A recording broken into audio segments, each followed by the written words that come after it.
Imagine you are behind the wheel of a car, cruising along the beautiful sweeping curves of Marine Drive in Mumbai during a quiet evening.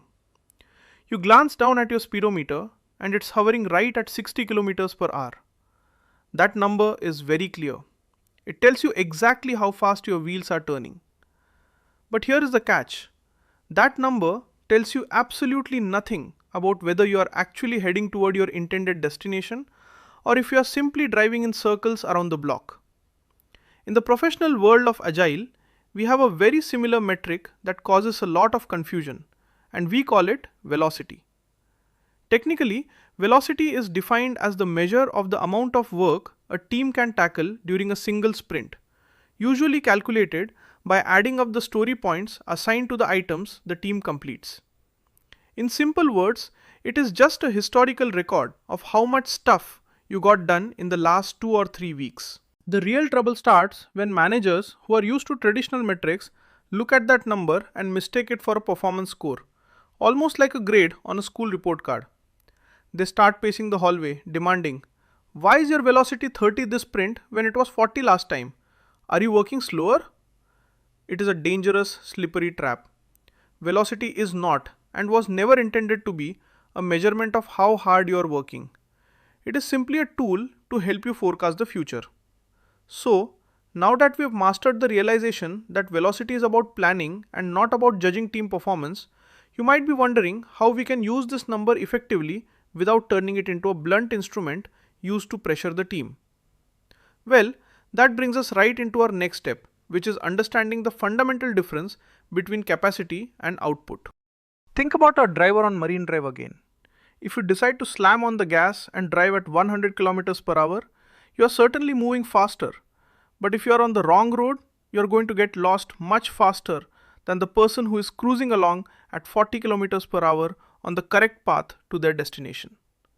This is the crucial difference between capacity and output. Velocity measures your capacity. It tells you how much work your team has, the space and the bandwidth to handle. But capacity does not automatically equal value. You have probably seen this at the office. A team spends an entire 2-week sprint completing a massive, impressive pile of low priority, useless tasks just to keep their velocity number high.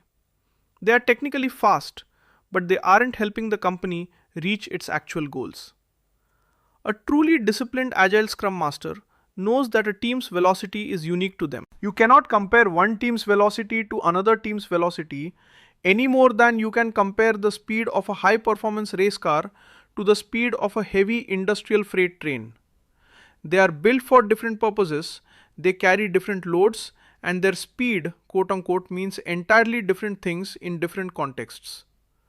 So, now that we've mastered why comparing velocity between teams is a recipe for disaster, you might be wondering how we actually use this number to create a reliable, believable plan for our stakeholders.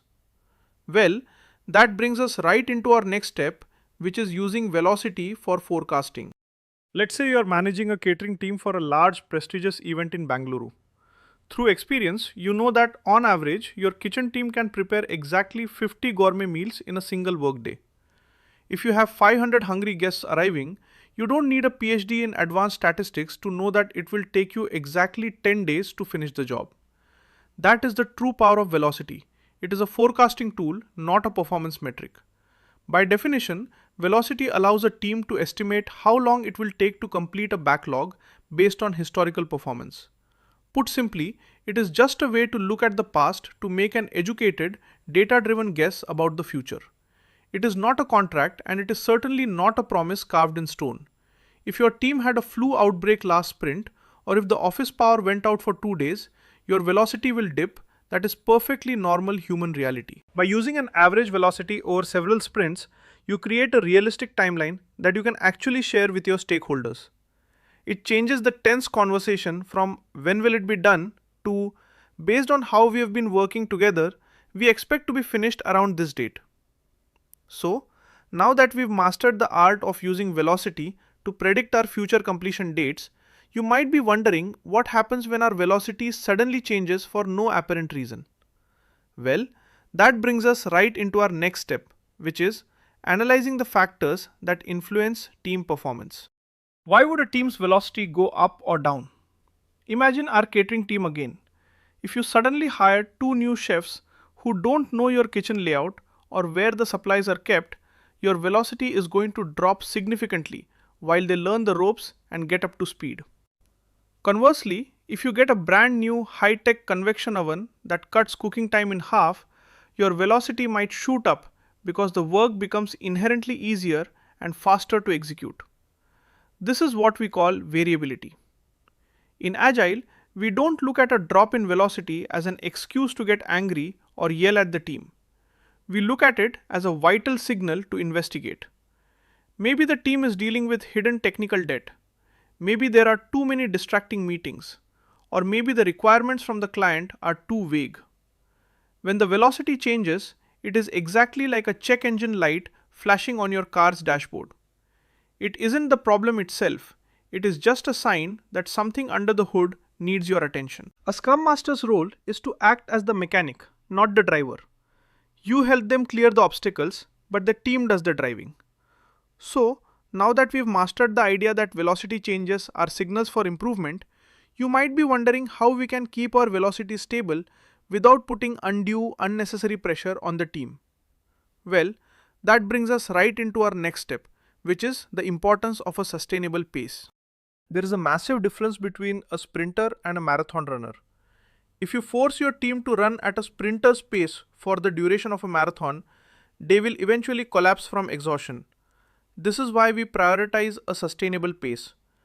Velocity is meant to reflect the speed at which your team can work comfortably and consistently without burning out. You have likely seen this in the office. A team pushes their velocity to the absolute limit for 3 sprints straight, and then in the 4th sprint, everyone is physically and mentally exhausted.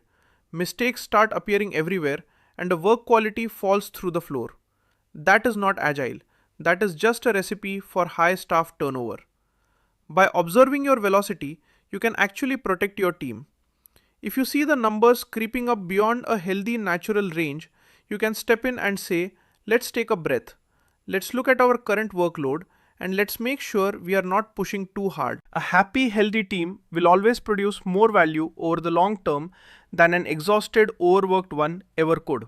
So, now that we've mastered why a sustainable pace is the secret to long-term success, you might be wondering how to explain this philosophy to bosses who only care about the numbers. Well, that brings us right into our next step, mastering the conversation about velocity with management. Let's wrap this up with the most important skill in your toolkit: how to talk about velocity with those who hold the purse strings. If a manager asks you why your velocity hasn't increased this month, you don't defend the number. You talk about the value. You say, our velocity is stable, which means our delivery is predictable. Instead of trying to make the number go up artificially, let's talk about the features we are delivering and how they are impacting the customers. You shift the entire focus from the quantity of the work to the quality of the impact. You are using velocity as a tool for transparency, not as a weapon for coercion. By being honest about what the team can actually achieve, you build deep, lasting trust. When you stop chasing the number and start chasing the actual value, you become a true, disciplined, agile leader. We have explored how velocity is a measure of capacity, a tool for forecasting, a signal for improvement, and a guardian of your team's health. You now have the full picture, and more importantly, you have the confidence to keep the focus where it belongs, on delivering real, meaningful results for your organization.